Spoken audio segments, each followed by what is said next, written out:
Social మీడియాలో deputy CM Pawan Kalyan ఆయన కుటుంబ సభ్యులపై అసభ్యకర పోస్టులు పెడుతున్న వారిపై చర్యలు తీసుకోవాలని తిరుపతి జనసేన ఇన్ఛార్జ్ కిరణ్ రాయల్ డిమాండ్ చేశారు. ప్రజల దృష్టి మరల్చేందుకు వైసీపీ డైవర్షన్ రాజకీయాలకు పాల్పడుతుందని ఆరోపించారు. మావిగన్ పేరిట కొత్త కుట్రలకు తెరలేపుతోందన్నారు. సోషల్ మీడియా దుర్వినియోగంపై పోలీసులు బలమైన చర్యలు తీసుకోవడం లేదని, నిందితులను కఠినంగా శిక్షించాలని ప్రభుత్వాన్ని కోరారు.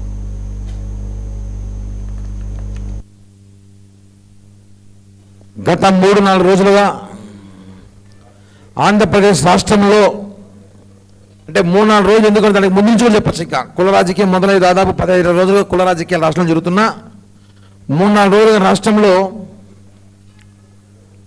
అనేక వైసీపీ సోషల్ మీడియా సంబంధించిన వ్యక్తులు వైసీపీ పేటీఎం పేర్లతో వాళ్ళు పవన్ కళ్యాణ్ గారిని పైన చేస్తున్న దాడి, సోషల్ మీడియా ద్వారా చేస్తున్న దాడులు, అలాగే మావిగన్ అని చెప్పి జగన్ మళ్ళీ డైవర్ట్ చేయడానికి వచ్చిన విషయాల మీద మాట్లాడడానికి క్లుప్తంగా ఒక ప్రెస్ మీట్ పెట్టడం జరిగింది. మావిగన్ అని జగన్ అన్నాడు.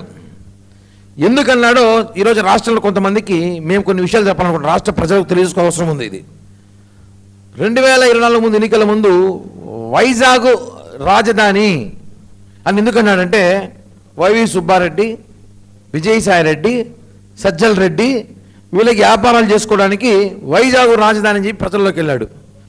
గత 3-4 రోజులుగా ఆంధ్రప్రదేశ్ రాష్ట్రంలో అంటే 3-4 రోజులు ఎందుకంటే దానికి ముందు నుంచి చెప్పచ్చు. ఇంకా కుల రాజకీయం మొదలై దాదాపు 15 రోజులుగా కుల రాజకీయాలు రాష్ట్రంలో జరుగుతున్నా 3-4 రోజులుగా రాష్ట్రంలో అనేక వైసీపీ సోషల్ మీడియా సంబంధించిన వ్యక్తులు వైసీపీ పేటీఎం పేర్లతో వాళ్ళు పవన్ కళ్యాణ్ గారిని పైన చేస్తున్న దాడి, సోషల్ మీడియా ద్వారా చేస్తున్న దాడులు, అలాగే మావిగన్ అని చెప్పి జగన్ మళ్ళీ డైవర్ట్ చేయడానికి వచ్చిన విషయాల మీద మాట్లాడడానికి క్లుప్తంగా ఒక ప్రెస్ మీట్ పెట్టడం జరిగింది. మావిగన్ అని జగన్ అన్నాడు. ఎందుకన్నాడు? అమర్నాథ్ యాత్రకు